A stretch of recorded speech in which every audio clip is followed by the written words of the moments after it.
नमस्कार दोस्तों, मैं विलास उरकुड़े फिर आपका स्वागत करता हूं एक बार आपके अपने पसंदीदा web news channel Supreme Power पर।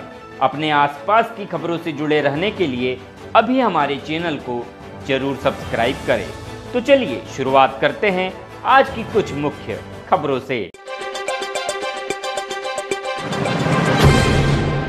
खबर महाराष्ट्र के गढ़चिरौली लोकसभा क्षेत्र से। कांग्रेस का गढ़ मैंने बनाया, कांग्रेस पार्टी ने ही मेरा साथ दगाबाजी की।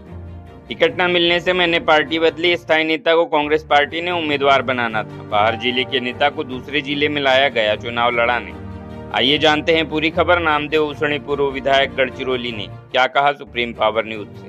गढ़चिरौली लोकसभा क्षेत्र से दुर्गा प्रसाद परवे की रिपोर्ट। वाटतं की कुठंतरी मॅनेज होऊन म्हणजे विरोधी पक्षांना मॅनेज होऊन हे उमेदवारी देण्याचा प्रयत्न यांचा सुरू आहे की काय, अशा प्रकारचं चित्र आहे। आणि दुसऱ्या बाजूला असं माझं नाव कानाकोपऱ्यामध्ये पोहोचलेलं आहे। आजही हे लोक माझ्या नावाचा वापर करून मतदान घेण्याचं काम करतात। ते ग्रामीण भागामध्ये दुर्गमावून जाऊन सांगतात की डॉक्टर नामदेवराव यांनाच काँग्रेसची उमेदवारी दिलेली आहे आणि तेच डॉक्टर उसंडीच उभे आहेत काँग्रेसकडनं, पक्षाकडनं। अशा प्रकारच्या दिशाभूल करून काही लोकांना मतदान घेण्याचा प्रयत्न सुरू आहे। आपल्या माध्यमातून मी त्या ग्रामीण भागातील खेड्यापाड्यातील लोकांना हे सांगू इच्छितो की माझा आजपासून काँग्रेस पक्षाशी कुठला संबंध नाही। मला काँग्रेस पक्षाने लोकसभेची उमेदवारी नाकारलेली आहे। मी लोकसभेच्या निवडणुकीमध्ये मी उभा नाही आहे आणि त्यामुळे माझ्या नावाचा गैरवापर करून जर कोणी आपल्याला मतदान मागत असेल तर त्याला आपण धडा शिकवावा, अशीच विनंती मी सगळ्या मतदारांना आपल्या माध्यमातून करतो आहे। जे आपण एक चांगले लोकनेता राहिले आहात आणि गडचिरोलीच्या लोकांच्या सेवेसाठी आपण हमेशा तत्पर राहिलेले, संपर्क केलेले आहेत। आता आपण काँग्रेस पक्ष सोडलेला आहे आणि भारतीय जनता पार्टीमध्ये आपण आलेले आहेत। तर काय जी लोकांना जे मदत जी आपुलकी जे लोकांची आपल्यावर होती, जे आपण ते त्रास लोकांना असताना आपण समोर जायचं, तर आता कशा प्रकारचं चित्र असणार आहे, काय सांगा? नक्कीच या गडचिरोली चिमूर लोकसभा क्षेत्रामध्ये 6 लाख आदिवासी आहेत आणि हा अतिशय दुर्गम आणि मागासलेला लोकसभा क्षेत्र म्हणून ओळखला जातो।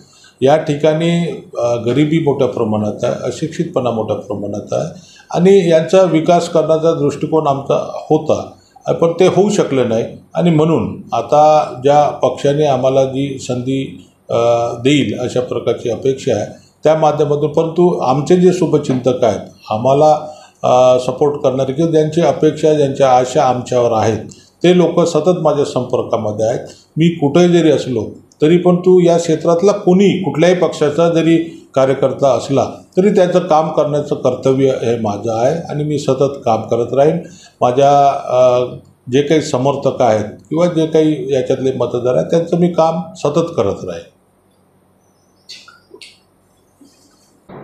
खरं म्हणजे गडचिरोली चिमूर हा लोकसभा क्षेत्र येथील असलेले आदिवासी यांची लोकसंख्या आणि इथल्या आदिवासींनी या गडचिरोली चिमूर लोकसभा क्षेत्राचे प्रश्न लोकसभेत मांडावे, प्रश्न उपस्थित करून ते मार्गी लावावे, या दृष्टिकोनातून संविधानामध्ये तरतूद करून डॉक्टर बाबासाहेब आंबेडकरांनी इथं आदिवासीसाठी हा लोकसभा क्षेत्र राखीव ठेवलेला आहे।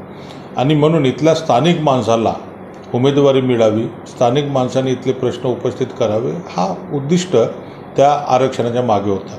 परंतु या ठिकाणी स्थानिक व राज्य पातळीच्या काँग्रेसच्या लोकांनी कुरघोडी करून पद्धतशीरपणे इथल्या स्थानिक माणसाला डावलण्यासाठी म्हणून बाहेरच्या जिल्ह्याच्या व्यक्तीला या ठिकाणी आणलं आणि विशेष म्हणजे असं की त्याला प्रभारी केलं।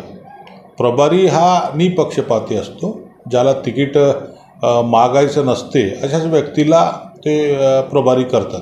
पण जो व्यक्ती तिकीट मागण्यास इच्छुक आहे अशा व्यक्तीला प्रभारी करणे, त्याला जिल्ह्यात फिरवणे आणि त्यानंतर त्याला उमेदवारी देणे, हा कुठंतरी गडचिरोली जिल्ह्यातील या लोकसभा क्षेत्रातील स्थानिक रहिवाशाला डावलण्याच्या उद्देशाने केलेले एक षडयंत्र आहे आणि या षडयंत्राला बळी मी पडलेला आहे। आणि म्हणून मी हा अन्यायाच्या विरोधात केलेलं एक माझं बंड आहे, त्यामुळे पक्ष मी सोडलेला आहे। काँग्रेसच्या पक्षाच्या बाबतीत जर बोलला गेला, आपण इथे गडचिरोलीमध्ये काँग्रेस पक्ष काही नसताना सुद्धा आपण त्याला वाढवलं, एक रोपटापासून ते एक मोठं झाड आपण इथे बनवलं आणि अशा स्थितीमध्ये आणलं की जेव्हा पार्टी नव्हती, आता पार्टी जिंकण्याच्या पोझिशनपर्यंत होती आणि अशा वेळेला यांचं असं वर्तन आपल्यासोबत हे काय सांग? खरं म्हणजे 2014मध्ये पूर्ण देशामध्ये मोदी लाट होती. काँग्रेसचे मोठे मोठे नेते लोकसभा लढवायला तयार नव्हते. त्या परिस्थितीमध्ये पक्षाने जबाबदारी दिली म्हणून आम्ही लोकसभा लढवली. त्यावेळेस 2,35,000 मी पराभूत झालो. तरी पण सतत मी काम करत राहिलो आणि ते काम करत असताना मग 2019ला सुद्धा मी निवडणूक लढवली. त्यामध्ये 2014पेक्षा 1,42,000 मतं मला जास्त मिळाली. हा माझा 5 वर्षामधील केलेला काम की काँग्रेस पक्षाला ही बढत मिळाली आणि भारतीय जनता पक्षाचे 16,000 मतं ही कमी झाले 2014पेक्षा. असं असूनही ज्यावेळेस मी 19